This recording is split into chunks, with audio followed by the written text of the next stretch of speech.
നിങ്ങൾ പലരും പലതവണ റുപ്പിമംഗനോട് ചോദിച്ചിട്ടുള്ള ചോദ്യം തന്നെയാണ്, സെക്ടറൽ അല്ലെങ്കിൽ തീമാറ്റിക് ഫണ്ടുകൾ നല്ലതാണോ മോശമാണോ എന്നുള്ളത്. വീണ്ടും വീണ്ടും അതേ ചോദ്യങ്ങൾ കേൾക്കുകയും അതേപോലെ തന്നെ മ്യൂച്വൽ ഫണ്ട് കമ്പനികൾ പല സെക്ടറൽ ഫണ്ടുകൾ വരുമ്പോഴും ഇത് നല്ലതാണോ അത് നല്ലതാണോ എന്നുള്ള ചോദ്യങ്ങൾ വരുമ്പോഴും ഞാൻ പറഞ്ഞു കൊടുക്കാറുള്ള ഒരു 3 പ്രധാനപ്പെട്ട കാര്യങ്ങൾ സമ്മറൈസ് ചെയ്യണം. അതോടൊപ്പം തന്നെ 2025 നിങ്ങൾ സെക്ടറൽ തീമാറ്റിക് ഏരിയയിൽ നിങ്ങൾ കോൺസെൻട്രേറ്റ് ചെയ്യാൻ ഉദ്ദേശിക്കുന്നുണ്ട്, അല്ലെങ്കിൽ സെക്ടറൽ തീമാറ്റിക് ഫണ്ടുകളിൽ നിക്ഷേപിക്കാൻ ഉദ്ദേശിക്കുന്നുണ്ട് എന്നുണ്ടെങ്കിൽ നിങ്ങൾക്ക് കൺസിഡർ ചെയ്യാൻ പറ്റുന്ന 5 തീമുകളെ പറ്റിയിട്ടും ഈ വീഡിയോയിൽ പറയുന്നു. മ്യൂച്വൽ ഫണ്ടുകളിൽ ഒരു പ്രധാനപ്പെട്ട കാറ്റഗറിയാണ് സെക്ടറൽ അല്ലെങ്കിൽ തീമാറ്റിക് ഫണ്ടുകൾ എന്ന് പറഞ്ഞിട്ടുണ്ടെങ്കിൽ.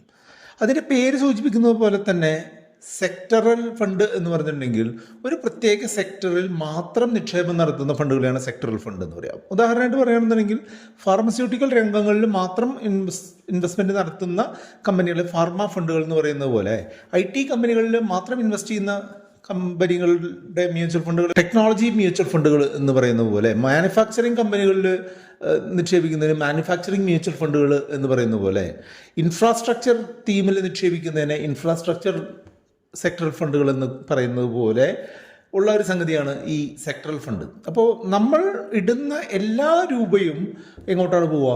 ഈ കമ്പനികളിൽ, അതാത് സെക്ടറിലുള്ള കമ്പനികൾ മാത്രം പോകുന്നു എന്നുള്ളത് കൊണ്ട് തന്നെ ആ ഒരു സെക്ടർ കോൺസെൻട്രേഷൻ കൂടുകയും മറ്റുള്ള മ്യൂച്വൽ ഫണ്ടുകളിൽ, ഇപ്പോൾ സ്മോൾ, മിഡ്, ലാർജ്, ഇൻഡെക്സ്, അത്തരം ഫണ്ടുകളിൽ പല സെക്ടറുകളിൽ ഉള്ള കമ്പനികൾ വരുന്നത് കൊണ്ടുള്ള ഒരു ഡൈവേഴ്സിഫിക്കേഷൻ്റെ ഗുണം ഈ സെക്ടറൽ ഫണ്ടുകളിൽ കിട്ടാതെ വരുന്നുണ്ട് എന്നുള്ളത് നിങ്ങൾക്ക് അതിൻ്റെ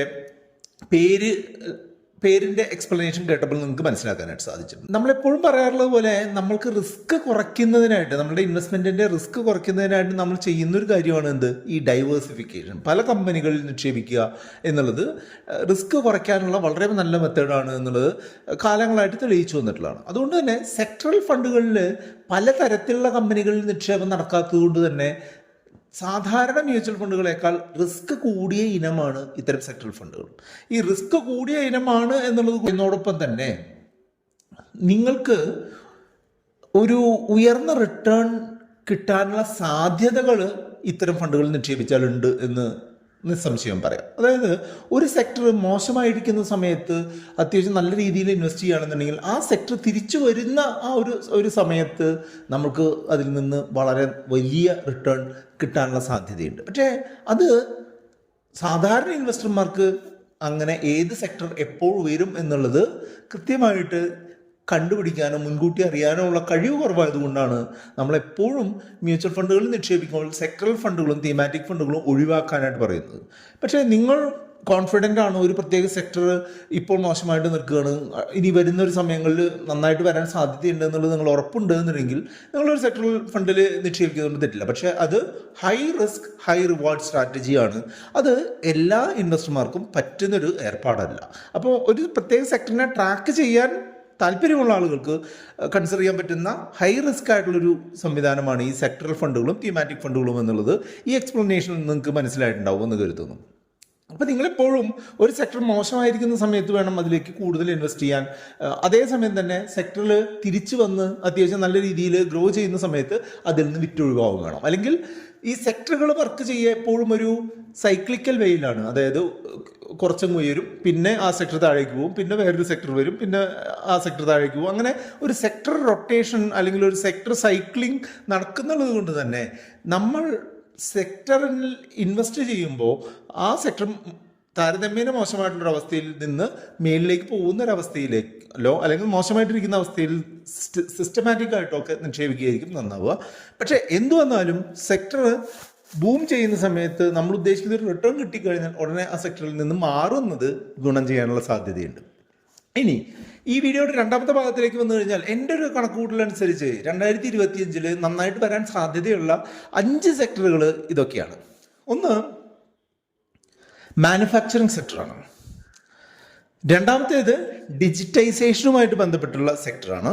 മൂന്നാമത്തേത് ഇപ്പോൾ നടന്നുകൊണ്ടിരിക്കുന്ന അല്ലെങ്കിൽ കുറച്ച് മുൻപ് നടന്ന ഡിഫൻസ് സെക്ടറിൻ്റെ ഒരു ഗ്രോത്ത് കണ്ടിന്യൂവേഷനാണ് നടക്കാനുള്ള സാധ്യതയുള്ളത്. നാലാമത്തേത് പവർ കമ്പനികളുടെയും ഇൻഫ്രാസ്ട്രക്ചർ കമ്പനികളുടെയും തീമിൽ വരാനുള്ള സാധ്യതയാണ്. അഞ്ചാമത്തേത് കമ്മ്യൂണിക്കേഷനുമായിട്ട് ബന്ധപ്പെട്ടുള്ള കമ്പനികളിലുള്ള ഇൻവെസ്റ്റ്മെൻ്റ് ആണ്. അപ്പോൾ manufacturing, digitisation, defence, communication, power and infrastructure, ഈ തീമുകൾ നിങ്ങൾ ഒന്ന് നോക്കിക്കഴിഞ്ഞിട്ടുണ്ടെന്നുണ്ടെങ്കിൽ ആ തീമിൽ വരുന്ന സെക്ടറൽ ഫണ്ടുകളിൽ നിങ്ങൾക്ക് തീർച്ചയായിട്ടും നിക്ഷേപം, ഒരു ഹൈ റിസ്ക് ഇൻവെസ്റ്റർ ആണെന്നുണ്ടെങ്കിൽ നിങ്ങൾക്ക് ശ്രമിക്കാവുന്നതാണ്.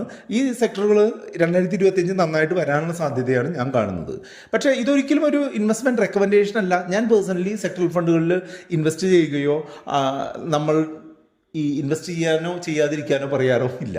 അപ്പോൾ പരമാവധി സെക്ടറൽ ഫണ്ടുകളിൽ നിന്ന് ഒഴിഞ്ഞു നിൽക്കുക എന്നുള്ളത് ചെയ്യേണ്ട ഒരു കാര്യമാണ് എന്നുള്ളതാണ് എൻ്റെ ഒരു ചിന്ത. പക്ഷേ സെക്ടറൽ ഫണ്ടുകൾ എടുത്തേ മതിയാവൂ എന്നുള്ളവർക്ക് ഈ റിസ്കുകൾ മനസ്സിലാക്കി ഞാൻ ആ പറഞ്ഞ 5 സെക്ടറുകൾ 2025 കൺസിഡർ ചെയ്യാൻ പറ്റുമെന്ന് തോന്നുന്നു. ഇതിനെപ്പറ്റി കൂടുതൽ എന്തെങ്കിലും അറിയാനുണ്ട് എന്നുണ്ടെങ്കിൽ നമ്മുടെ വാട്സപ്പ് നമ്പറായിട്ടുള്ള 8848030018 നിങ്ങൾക്ക് കോൺടാക്ട് ചെയ്യാം.